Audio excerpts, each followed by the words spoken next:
Hello everyone, जैसा कि आप सभी जानते हैं हम डेली बेस पे द इंडियन एक्सप्रेस न्यूज़पेपर की इम्पोर्टेंट जो न्यूज़ होती हैं उनको कवर करते हैं।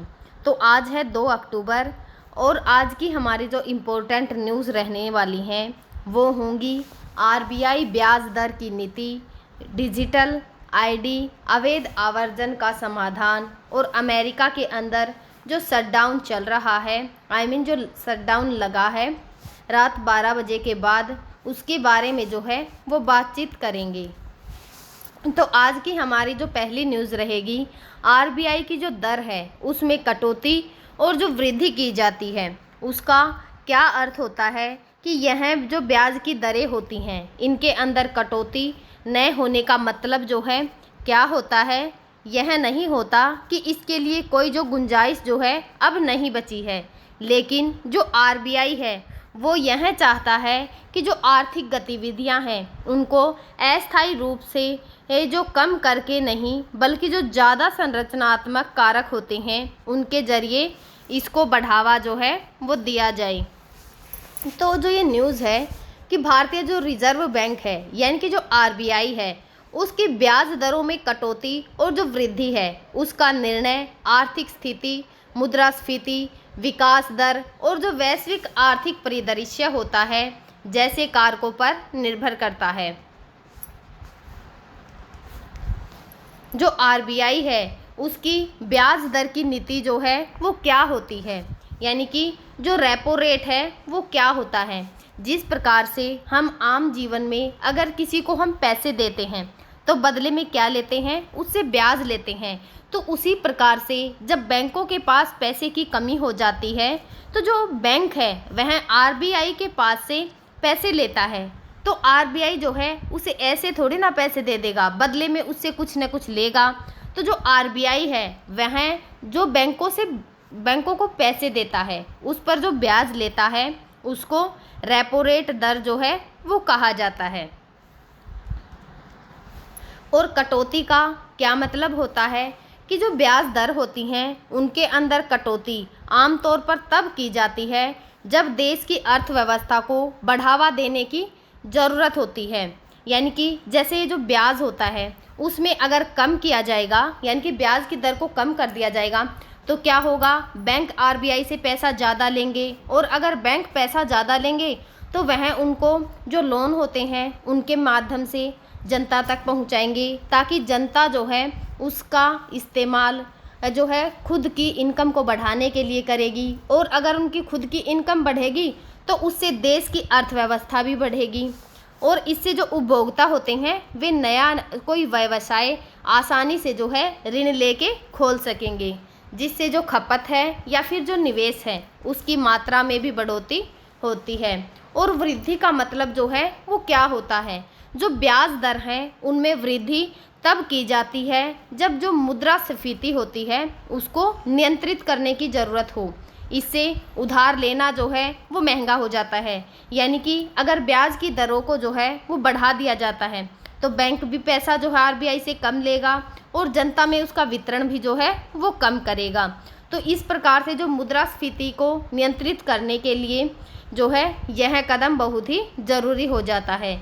यह फैसला तब किया जाता है जब अर्थव्यवस्था में ज़्यादा गर्मी ही हो, यानी कि जो ओवर हीटिंग हो, यानी कि जो मांग की आपूर्ति है वो उस समय पर ज़्यादा हो। और जो संरचनात्मक कारक देखें इसके, तो जैसे कि जो बुनियादी ढांचा होता है उसके अंदर निवेश, वित्तीय स्थिरता को बढ़ावा देना, लंबे समय के लिए विकास के लिए नीतिगत सुधार करना, वैश्विक आर्थिक अनिश्चितता को ध्यान में रखना। और जो हालिया स्थिति यानी कि जो अक्टूबर 2025 तक की अगर स्थिति को देखें तो जो आरबीआई है उसकी मौद्रिक नीति की जो समिति है वह हर महीने में ब्याज दरों की समीक्षा जो है वो किया करती है। और अगर मुद्रास्फीति यानी कि जो खुदरा मूल्य है सीपीआई 4% के लक्ष्य से ऊपर रहती है तो आरबीआई जो है वो सतर्क रुख को अपनाती है और दरों में कटौती से बच सकती है। जो वैश्विक कारक हैं जैसे कि कच्चा तेल है उसकी कीमतें, अमेरिकी फेडरल रिजर्व की नीतियाँ और जो भू राजनीतिक तनाव है वह भी आरबीआई के जो निर्णय होते हैं उनको प्रभावित करते हैं। और आरबीआई की जो मौद्रिक नीति समिति है, अगर उसके बारे में जानें तो भारतीय जो रिजर्व बैंक है यानी कि जो आरबीआई है, उसकी मौद्रिक नीति समिति एक वैधानिक निकाय है। यानी कि एक होता है संवैधानिक, एक होता है वैधानिक। संवैधानिक जिसका हमें जो है वर्णन संविधान के अंदर मिलता है उसे संवैधानिक कहा जाता है, और जिसका वर्णन जैसे कि जो संसद है उनके अंदर बिल पारित करके किसी भी चीज़ को जो है वो लागू किया जाता है तो उसे वैधानिक निकाय कहा जाता है। जो भारत की मौद्रिक नीति है उसको तय करने और जो बेंचमार्क हैं यानी कि जो ब्याज दर हैं जैसे कि रेपो रेट है उसका निर्धारण करने के लिए जिम्मेवार होती है यह समिति। इसका मुख्य उद्देश्य मुद्रास्फीति को नियंत्रित रखना होता है और जो आर्थिक विकास है उसको समर्थन करना भी। जो एमपीसी है उसकी स्थापना 2016 के अंदर की गई थी, और यह जो है आरबीआई का जो अधिनियम था 1934 उसमें संशोधन के माध्यम से अपनाई गई थी, ताकि जो नीति का निर्माण है उसके अंदर अधिक पारदर्शिता और जो जवाबदेही है उसको सुनिश्चित किया जा सके, जिससे कि पहले जो ब्याज दर हैं उनसे संबंधित जितने भी प्रमुख निर्णय हैं केवल आरबीआई का जो गवर्नर है उनके द्वारा लिए जाते थे। जो एमपीसी का गठन या फिर संरचना को देखें तो आरबीआई से 3 सदस्य यानी कि जो आरबीआई का गवर्नर है वह अध्यक्ष के रूप में काम करता है, और जो मौद्रिक नीति होती है उसके प्रभारी डिप्टी गवर्नर होते हैं, और एक आरबीआई का जो बोर्ड है उसका नामित सदस्य भी मौजूद होता है। सरकार के द्वारा जो नियुक्ति है 3 सदस्य ये बाहरी विशेषज्ञ होते हैं जो कि अर्थशास्त्र, बैंकिंग या फिर जो वित्त संबंधित जितने भी एरिया होते हैं उनके विशेषज्ञ होते हैं। इन्हें जो केंद्र सरकार है उनके द्वारा 4 वर्ष के लिए नियुक्त जो है वो किया जाता है, और एक बार जो है नियुक्त करने के बाद दोबारा किसी को भी जो है इस पद के लिए नियुक्त नहीं किया जाता। कि अगर किसी एक व्यक्ति को नियुक्त किया गया है 4 वर्ष के लिए तो वो दोबारा जो है इसके लिए कभी भी अप्लाई नहीं कर सकता, उसे नहीं चुना जा सकता। और जो वर्तमान सदस्य जाने कि अब आरबीआई के अंदर वर्तमान में कौन सा सदस्य है और क्या क्या है। तो वर्तमान में जो संजय मल्होत्रा हैं वे आरबीआई के गवर्नर के रूप में कार्यरत हैं, और जो अन्य आरबीआई के सदस्य हैं जैसे कि जो माइकल पाट्रो है वह डिप्टी गवर्नर है, मौद्रिक नीति का प्रभारी, और एक बोर्ड जो है इसके अंदर नामित किया गया है। जो बाहरी सदस्य देखें तो डॉक्टर नागेश कुमार, सौगता भट्टाचार्य, राम सिंह, डॉक्टर पूनम गुप्ता और इंद्रनील जो भट्टाचार्य हैं ये सदस्य हालिया बैठक में जो है उपस्थित थे, यानी कि जो हाल ही में बैठक हुई है उसके अंदर यह सब जो है वो मौजूद थे। और इनकी जो नियुक्ति की प्रक्रिया होती है कि यह किनके द्वारा नियुक्त किए जाते हैं, तो जो बाहरी सदस्य हैं उनकी सिफारिश एक सर्च कमेटी के द्वारा की जाती है और उनकी नियुक्ति केंद्र सरकार के द्वारा की जाती है। और इसके जो आरबीआई है इसके इम्पोर्टेंट काम जो है वो क्या क्या होते हैं, तो यह मुद्रास्फीति का जो लक्ष्य है उसको प्राप्त करने के लिए ब्याज की जो दर होती हैं उनको इसके द्वारा ही तय किया जाता है। जो मौद्रिक नीति है उसकी समीक्षा और जो निर्णय लिए जाते हैं जैसे कि रेपो रेट हुआ, रिजर्व रेपो रेट हुआ। तो जो रिजर्व रेपो रेट क्या होता है, हमने रेपो रेट पढ़ा था कि जो रेपो रेट होता है जब आरबीआई बैंकों को पैसा देती है तो उस पैसे पर मिलने वाले ब्याज को रेपो रेट कहा जाता है। और जो रिजर्व रेपो रेट होता है यानी कि अगर बैंकों के पास जिस तरह से पैसों की कमी हुई तो वह पैसे लेने के लिए आरबीआई के पास गया, तो उसके पास बैंक के पास जो है अगर ऐसी स्थिति उत्पन्न हो जाए कि उसके पास पैसे जो हैं वो अधिक हो जाएं तो वह क्या करेगा, उन पैसों को आरबीआई के पास रख देगा। तो आरबीआई जो है उन्हें जो ब्याज देगा उसको रिवर्स रेपो रेट कहा जाता है। और स्टैंडिंग जो डिपॉजिट फैसिलिटी है यानी कि जो एसडीएफ है वो भी इसी के अंदर शामिल होता है। जो आर्थिक विकास, मुद्रास्फीति या फिर जो वैश्विक जोखिम है जैसे कि व्यापार का टैरिफ, भू राजनीतिक तनाव और जो घरेलू कारक हैं जैसे कि जो जीएसटी है उसके अंदर सुधार का मूल्यांकन भी इन्हीं के द्वारा किया जाता है। और जो मुद्रास्फीति है उसके लक्ष्यों को देखें तो MPC का जो लक्ष्य है वो उपभोक्ता मूल्य जो सूचांक है यानी कि जो CPI है मुद्रास्फीति को 4% पर बनाए रखना है, जिसमें ऊपरी सीमा 6% और निचली सीमा 2% है। और यह लक्ष्य 31 मार्च 2026 तक जो है वो वैध है। और जो ये बैठक है उनमें लिए जाने वाले जो निर्णय होते हैं उनकी क्या प्रक्रिया होती है। जो बैठकें होती हैं उनमें वर्ष में कम से कम 6 बार जो है वो बैठक की जाती है, हर 2 महीने के अंदर। प्रत्येक बैठक 3 दिनों के लिए चलती है। इनके जो निर्णय होते हैं वो बहुमत के द्वारा लिए जाते हैं। बराबरी की स्थिति में गवर्नर का जो कास्टिंग वोट है वो किया जाता है। यानी कि क्या होता है कि इसके अंदर 6 बार मीटिंग होती है साल के अंदर, हर 2 महीने के अंदर। साल में जो है वो 12 महीने होते हैं। तो उस बैठक जो होती है वह 3 दिन तक लगातार चलती है और उसके अंदर जो निर्णय लिया जाता है वो बहुमत के आधार पर लिया जाता है। और अगर जैसे कि कोई निर्णय लिया जाना है और बहुमत हुए तो दोनों तरह जो है वोट बराबर हो गए, तो उस स्थिति में जो गवर्नर होता है वो वोट डालता है और वह जिसको वोट डालता है उसकी ही जीत हो जाती है। और जो समीक्षा की प्रक्रिया है यानी कि जो RBI है उसकी मौद्रिक नीति का जो विभाग है यानी कि जो MPD है वो बैठक से हफ्तों पहले जो मैक्रो इकोनॉमी है उसका विश्लेषण जो है तैयार कर लेता है।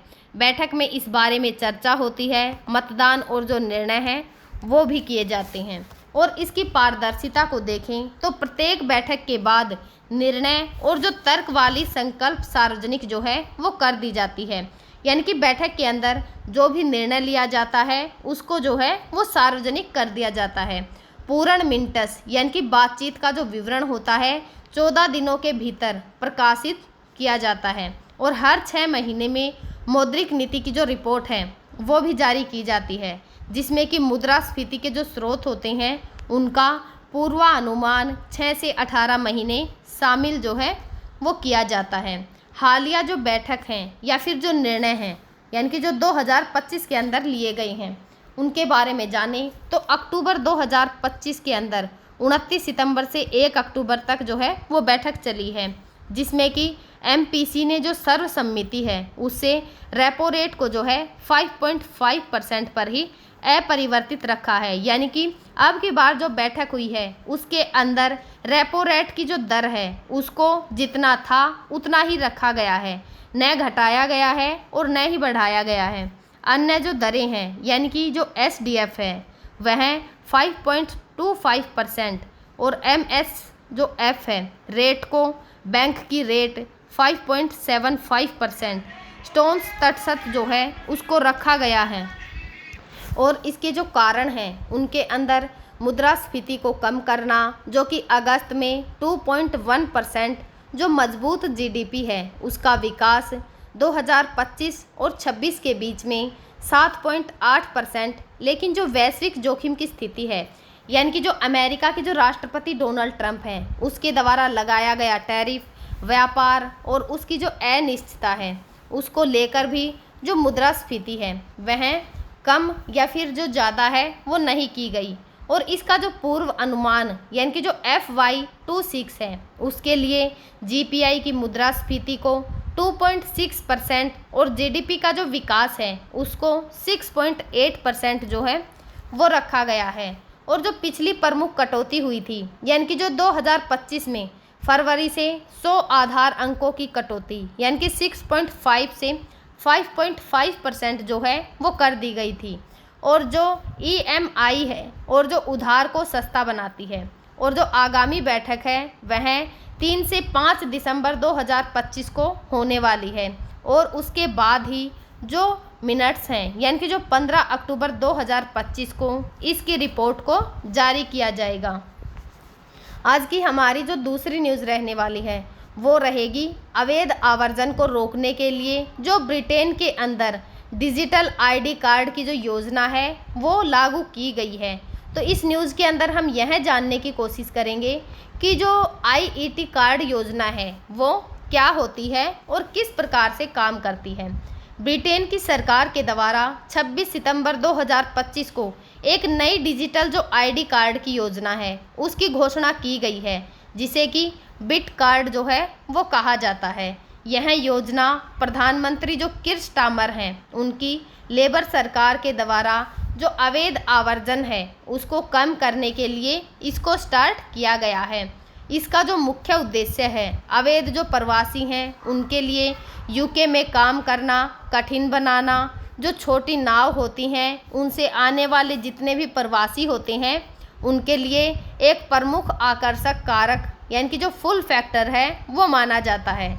जो योजना है संसद के अंत तक यानी कि 2029 तक पूरी तरह से जो है इसको लागू कर देगी। और यह जो कार्ड है किस प्रकार से काम करता है, यह एक डिजिटल पहचान की प्रणाली है जो कि लोगों का जो स्मार्टफोन है उसके अंदर जो गवर्नमेंट यूके वॉलेट ऐप है या फिर जो ब्रिट कार्ड ऐप के माध्यम से इनको जो है इकट्ठा किया जाता है, जिसमें उनका डिजिटल ड्राइविंग लाइसेंस जैसी जो सुविधाएं हैं वो भी शामिल होती हैं। और जो रोज़गार दाता हैं यानी कि जो रोज़गार देने वाले हैं या ग्रहण करने वाले हैं उनको राइट टू वर्क यानी कि जो काम करने का अधिकार की जो जांच की जाती है वह भी डिजिटल आईडी का जो उपयोग जो है करके ही की जाती है। और यह प्रक्रिया जो है बहुत ही आसान होगी, जिसमें कि जो नकली दस्तावेज होते हैं उनका पता लगाना बहुत ही आसान हो जाएगा। और सरकार का दावा है कि इससे जो अवैध कामगार की गिरफ्तारियां हैं वह 50% तक बढ़ चुकी हैं। और यह जो है एक गिग इकोनॉमिक जैसे कि जो फूड की डिलीवरी करते हैं उनमें भी अवैध करने वाले जो व्यक्ति हैं उनको रोकने में हेल्प करने वाली है। तो इसकी ज़रूरत जो है वो क्यों है यानी कि इसकी अनिवार्यता क्यों बनी है।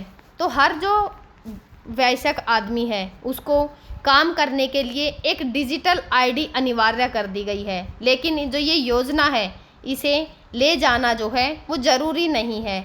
भविष्य में जो आवास हैं, बैंकिंग लाभ या फिर जो वेलफेयर हैं और कोई भी जो अन्य सरकारी सेवा हैं उनके लिए भी जो है यह उपयोगी होगी। जो स्मार्टफोन है न रखने वाले जितने भी व्यक्ति हैं उनके लिए यह वैकल्पिक व्यवस्था होगी ताकि जो समावेशिता है वो बनी रहे। और जो अवैध आवर्जन है उस पर इसका क्या इफ़ेक्ट देखने को मिलेगा, तो जो योजना है वह अवैध प्रवासियों को वैध नौकरियां पाने से रोकेगी, जिससे कि जो छोटी नाव से क्रॉसिंग कम जो है वो हो जाएगी। यानी कि जितने भी काम के लिए अवैध तरीके से व्यक्ति जाते हैं उन पर जो है उनकी में जो कमी है वो देखने को मिलेगी। और अगर बात करें वर्तमान की, तो वर्तमान के अंदर 50,000 से अधिक प्रवासी जो हैं अवैध रूप से नौकरियां पा लेते हैं, जो कि यूके को आकर्षक बनाता है। यह योजना ई वीज़ा की जो प्रणाली है उसके साथ जो है जॉइंट में काम करेगी, जो कि अवैध जो प्रवासी हैं उनको छाया अर्थव्यवस्था यानी कि जो शैडो इकोनॉमी है उसमें घुसने से रोक देगी। और सरकार के अनुसार यह सीमाओं को मजबूत करेगी और अवैध काम पर खुफिया जानकारी को इकट्ठा करने में भी जो है वो हेल्प करेगी। और इस पर लेकर जो है कुछ विवाद और आलोचनाएं भी जो हैं वो देखने को मिल रही हैं। तो इनके जो समर्थक हैं उनके द्वारा क्या कहा जा रहा है कि जो 50% ब्रिटिश नागरिक हैं वे राष्ट्रीय आईडी जो योजना है इसका समर्थन कर रहे हैं, क्योंकि यह एक सेवा जो है सरल बनाएगी काम को। जो टोनी ब्लेयर इंस्टीट्यूट है उसने इसे तस्करी गिरोहों के खिलाफ भी जो है वो प्रभावी रूप से बताया है।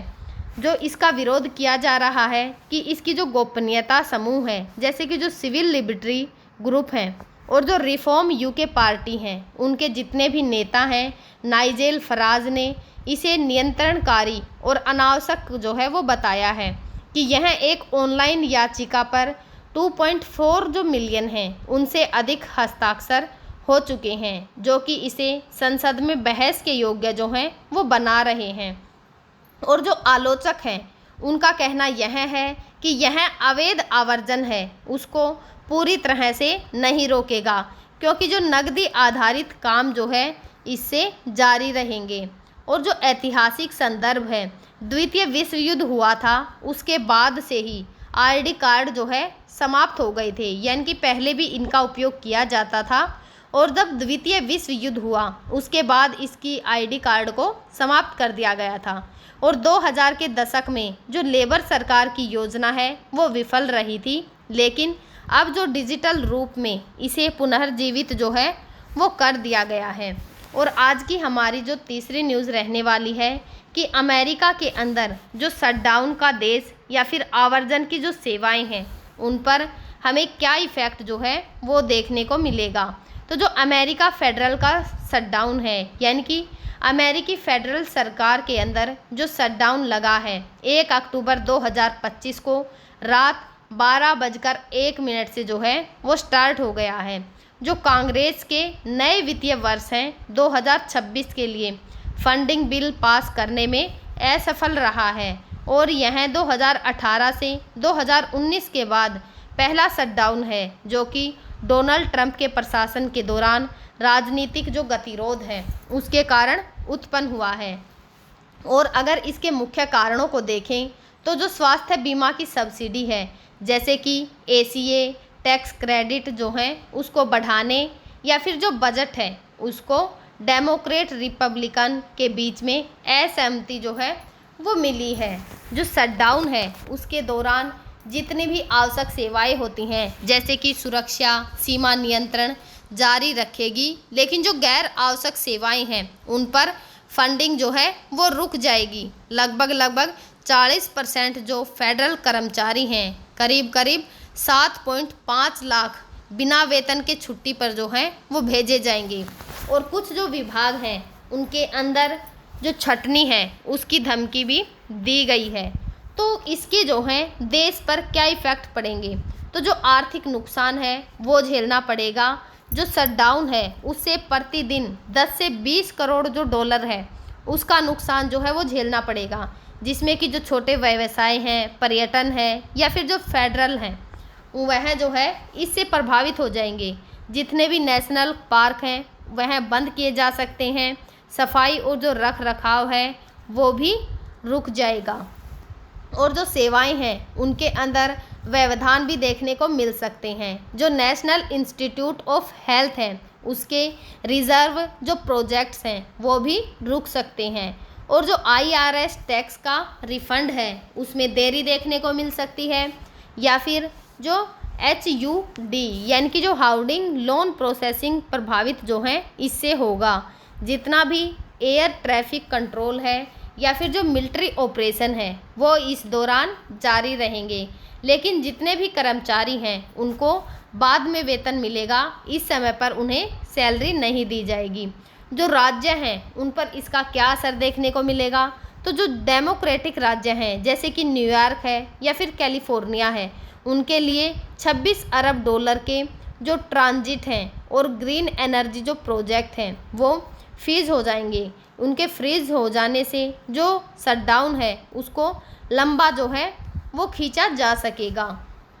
और इससे जो सामाजिक प्रभाव रहेंगे कि फेडरल के जो वर्कर हैं उनकी अनिश्चितता बढ़ेगी, खासकर जो वर्जीनिया है और जो मैरीलैंड है इन जैसे राज्यों के अंदर जहां पर फेडरल के जो कर्मचारी हैं उनकी संख्या बहुत अधिक है।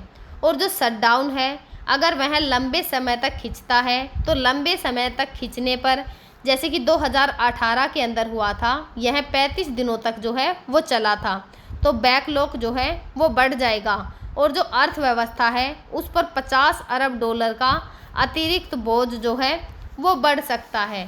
तो जो USCIS जो है वो क्या होता है, यानी कि US citizenship and immigration services, जो फीस है उससे फंडेड होने के कारण कोर ऑपरेशंस जैसे कि जो ग्रीन कार्ड है, वर्क का परमिट है या फिर जो नेचुरलाइजेशन है वह जारी रहेगा।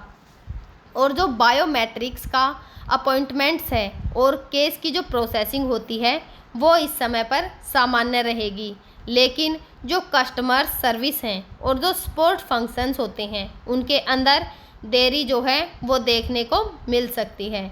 और इसके जो प्रभाव रहेंगे कि जो न्यूनतम पहले शटडाउन में केवल 1% का जो स्टाफ है वह फ्लोड हुआ है। और जो CBP है यानी कि जो कस्टम एंड बोर्ड का जो भी प्रोटेक्शन है यानी कि जो सीमा सुरक्षा है वह आवश्यक है, इसीलिए एयरपोर्ट्स, बॉर्डर चेक और जो एंट्री प्रोसेसिंग है वो जारी रहेगी। और इसके जो प्रभाव होंगे कि कोई भी बड़ा जो व्यवधान है वो नहीं होगा, कर्मचारी बिना पे के काम जो है इस समय पर करेंगे।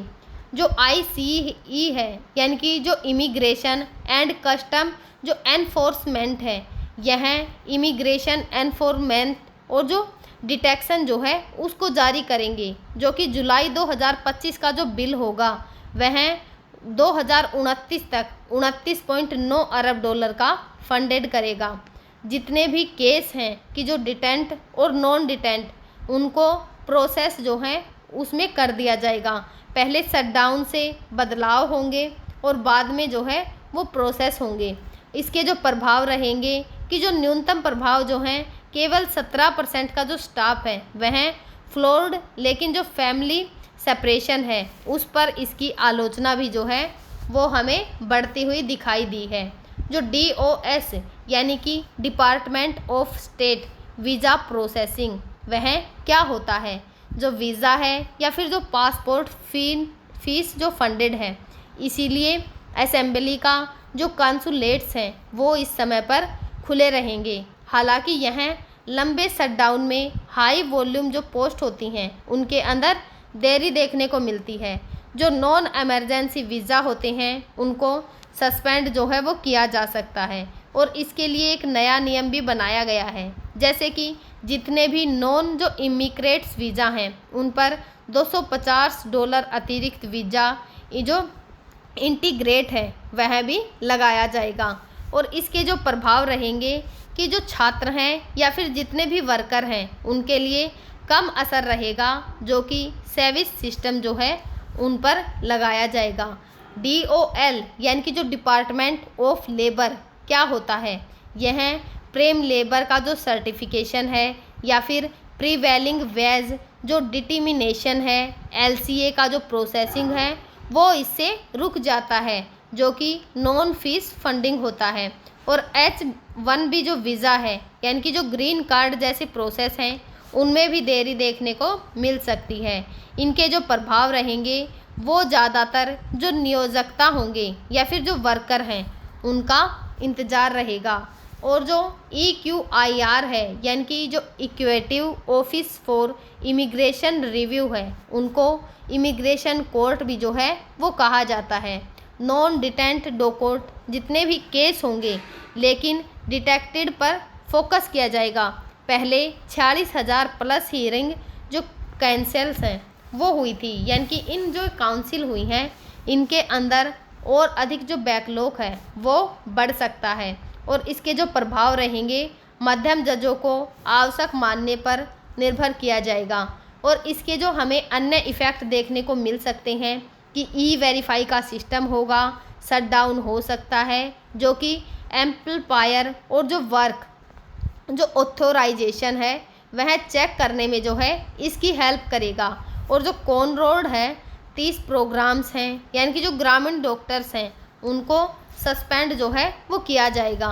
जितने भी इंटरनेशनल स्टूडेंट हैं यानी कि जो सेविस हैं वो चलेंगे, लेकिन एक्स जो पायर्ड का वीज़ा है यानी कि जो स्टैंप है उसके साथ ट्रैवल से जो है उनको बचना होगा।